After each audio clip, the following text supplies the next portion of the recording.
Alex Bell, good morning. Good morning. Is that painful to watch? You know, it's not. It was a lot of fun, and I have no regrets, and I hold no grudges against anyone. I had a blast. It was awesome. Did you drink the Kool-Aid or something? What are you talking about? Rob was your buddy all the way through, and then did you wrong. Yeah, but he was playing his game the way he wanted to play it, and that was his choice. It was fine. That's what you have to expect. You go out there to play that game, and that's kind of what you have to expect. You would have done the same to him then? No.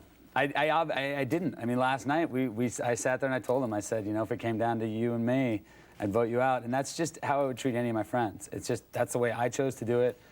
Rob chose to do it differently than me. Well, you also, you revealed to him last night that, you know, if it was the final four, the four thinking it was the alliance of you, him, Heidi, and Jenna, you told him you're going to vote him out, so why should he keep you around? Wasn't that your mistake? I guess you could call it a mistake, but that's really how I would treat the people that I consider my friends. When I train for a triathlon, I train with my buddies. We share training secrets. We do it all together.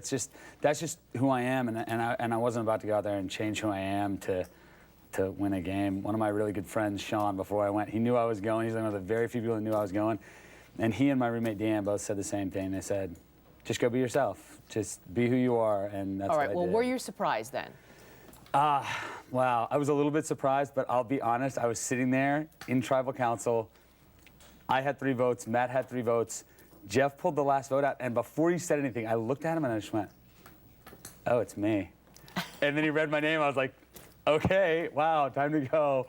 It was a little bit shocking, but it wasn't amazingly surprising or anything. It wasn't like, oh no. Yeah. It was down to you and Matt. I want to talk about Matt for a little while because the last few weeks, he's kind of scaring us. Was he scary, or is it all like maybe that's his strategy? What's going on?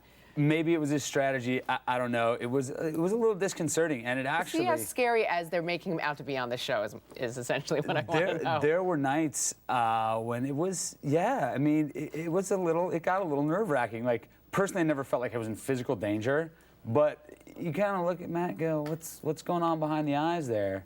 Mm-hmm. And he did spend an inordinate amount of time sharpening his machete. So I mean. It could have been that we were all out in the middle of the jungle and tired and hungry and emaciated. A little bit weird ourselves, but exactly. it was a little nerve-wracking. Why did you sign up? You're a triathlon coach.